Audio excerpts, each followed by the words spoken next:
Good day everyone, we are the group 6 and we are going to talk about virtue theory. What is virtue theory? Virtue theory, it comes from the Greek word arete, which translates as excellence or virtue. The virtue or value of the action is not in the act, but is in the heart of the actor, which it emphasizes on the rules of one's character that embodies from determining ethical behavior. There are moral qualities that they call it virtues that train behavioral disposition that result in habitual acts of moral goodness. And the opposite of mental quality is that of a vice that train behavioral disposition that result in habitual acts of moral wrongness. Development of virtue theory. Virtues means to do what is right and to avoid what is wrong, which the morality involves producing excellent person who act well out of spontaneous goodness and serve as example to inspire others. The virtue is the center of the human person. So the ethical behavior flows from characteristics that people acquired over time or in any time. Because we the human person always have an interaction to someone we talk or someone to interact, that the ethical behavior of ours is the first thing that they can notice if we are a good person to talk or not to interact. Virtues are developed from childhood to adolescence and to final stage of an adult. So in every stage of our development, we having a different environment to belong or to experience. That's why our characteristic traits always evolve to develop and become more mature.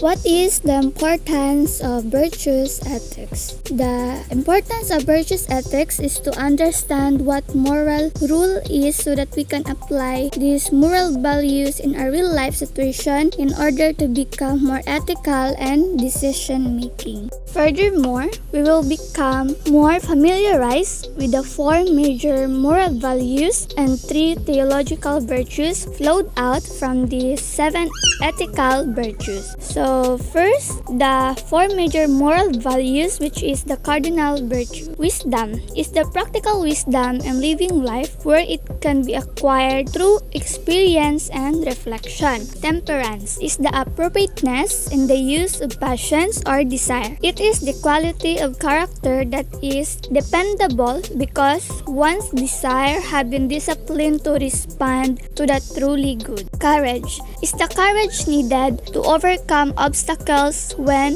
one grows. And justice is the fairness and equality and dealing with others. And the 3 theological virtues. First, faith is the given grace from God, and hope is the advantages of the human will towards final union with God. And charity or love is the experience and expression of the strong desire for those person or things in which one takes a particular joy or delight. So where all other virtues flowed out from these 7 ethical virtues. So we examine ethics in this chapter, and beginning with a general account of the theory itself, then we will look at the battle that has recently emerged between virtue ethics and its rival theories. The nature of virtue ethics. According to virtue ethics, it is important not only to do the right thing, but also to have the right dispositions, motivations, and emotions in order to be good and do the right thing. It is critical that we are not even tempted to steal, lie, or cheat, and that we enjoy doing good because we are good. Virtue ethics consider not only actions but also emotions, character, and normal habits. It encourages people to strive to be perfect or to be an ideal person. Virtues are character qualities or trained behavioral dispositions that result in habitual actions. Traditionally, they have been divided into 2 types, the moral and non-moral virtues. The moral virtues includes honesty, benevolence, non-malevolence, fairness, kindness, conscientiousness, and gratitude, while the non-moral virtues includes courage, optimism, rationality, self-control, patience, endurance, industry, musical talents, cleanliness, and wit. The moral virtues are more closely associated with what is considered necessary for the immoral life and incompatible with the immoral life, while non-moral virtues are generally regarded as beneficial to the moral life. They are more easily appropriated for immoral purposes. The primary focus is not on abstract reason but on types of good persons. There are two different ways this comes into focus, either through an examination of ideal types of persons or through following someone who is an ideal type. In Aristotle's classic work on the virtues, which is Nicomachean Ethics, he identified the virtues as simply those characteristics that enable individuals to live well in communities. To achieve a state of well-being, from the Greek eudaimonia, which means happiness or human flourishing, proper social institutions are necessary. Thus, the moral person cannot really exist apart from a flourishing political setting that enables him or her to develop the required virtues for the good life. It is the reason why ethics is considered as a branch of politics. For Aristotle, humanity has an essence or function, just like the function of a doctor to cure the sick. So, it is the function of humans to use reason in pursuit of the good life. After locating ethics as a part of politics, Aristotle explains that the moral virtues are different from the intellectual ones. By living well, we acquire the right habits. These habits are in fact the virtues. The virtues are to be sought as the best guarantee to the happy life. But again, happiness requires that we will be lucky enough to live in a flourishing state. According to the golden mean, the morally virtuous life consists in living in moderation. By them, Aristotle means that the virtues are at a middle ground between excess and deficiency. People have unequal abilities to be virtuous. Some are endowed with great ability, but others lack it altogether. Some people are worthless, natural slaves. In addition of being virtuous, be healthy, wealthy, wise, and have good fortune. What seems so remarkable to contemporary ethicists is that Aristotle hardly mentions moral rules or principles. It wasn't that he thought them unnecessary. They are implied in what he says. It emphasized in the place of principles the importance of a good upbringing, good habits, self-control, courage, and character without which the ethical life is impossible.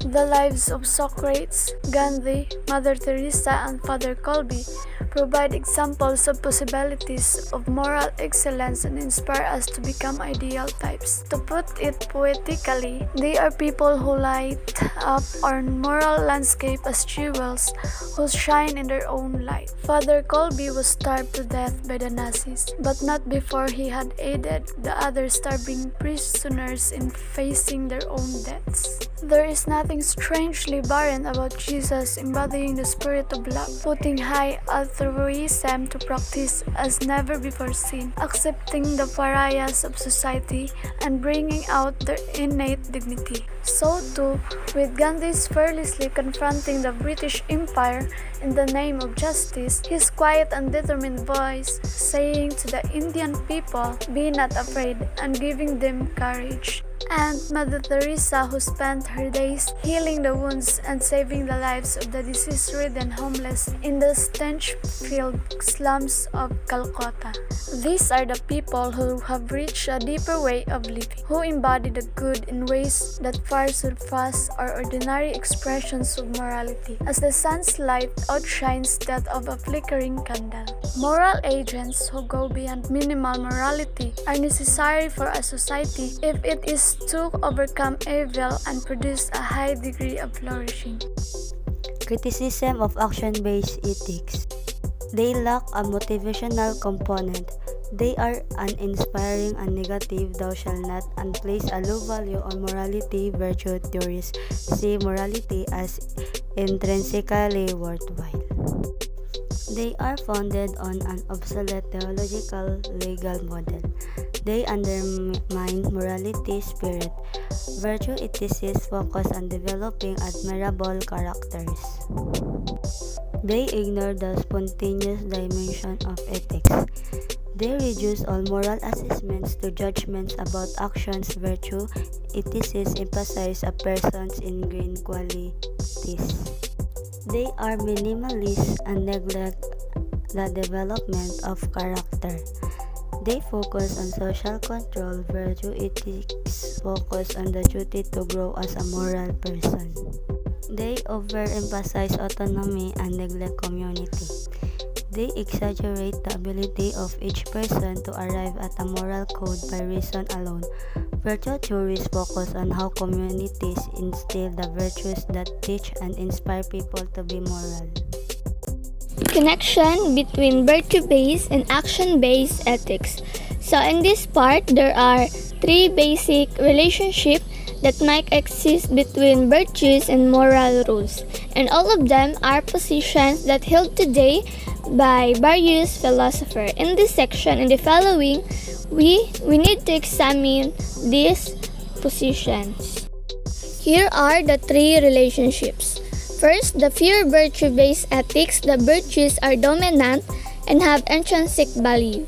The moral rules or duties are derived from the virtues. And this view assigns the strongest moral weights to virtues.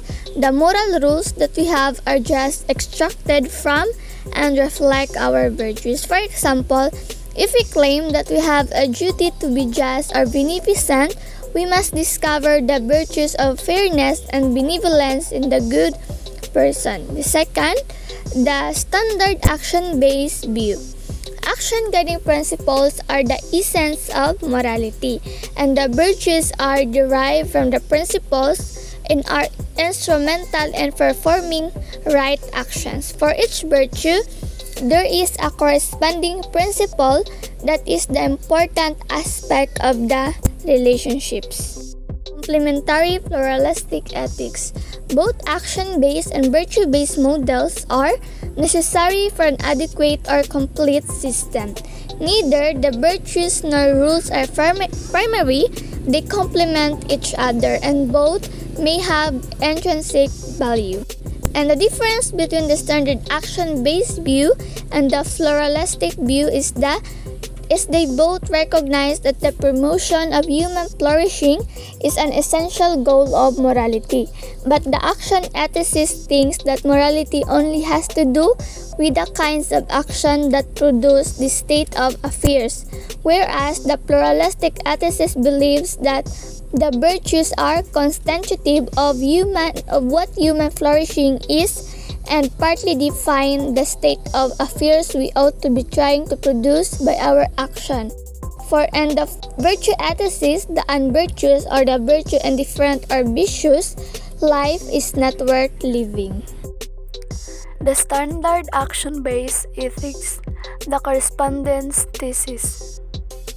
The action nature of the role thesis.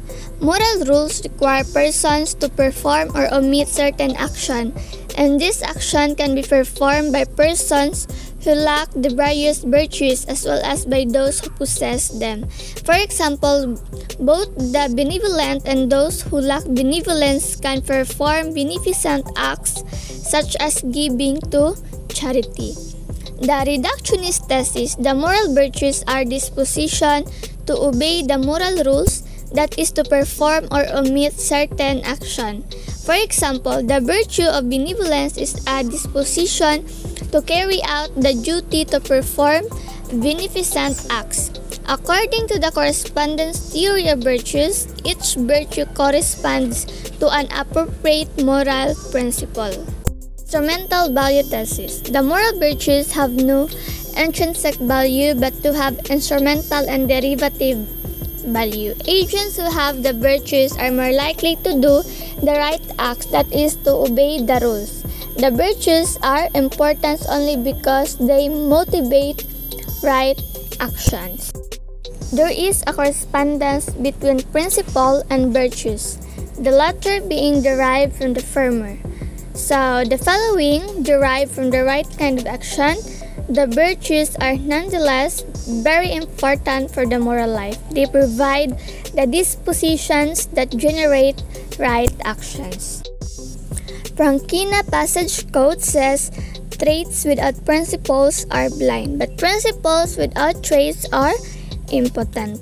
Frankina distinguishing two types of virtues: the standard moral virtues, which correspond to specific kinds of moral principles, and non-moral virtues such as natural kindliness or gratefulness, industry, courage, and intelligence, which are morality supporting. They are sometimes called enabling virtues because they make it possible for us to carry out our moral duties. For example, consider the situation in which you have an obligation to save a drowning child despite some risk to your own life.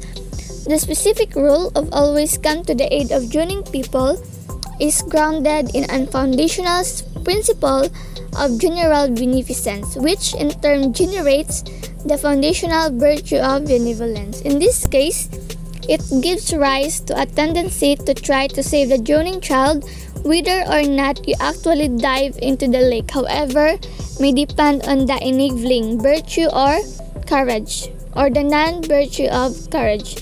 Courage itself is not a moral virtue, as are benevolence and justice, because it is the kind of virtue that enhances and augments both virtues and vices. Virtue ethics is not like other ethics in the world of ethics. It is more than an ethics compared to other nature of ethics because it is grounded in the human character, and it is concerned with the human character from the birth to death. And in reality, it portrays one's character to be recognized by others and gives the sense of reality. So, this is the end of our discussion for today about virtue theory. Thank you so much for listening.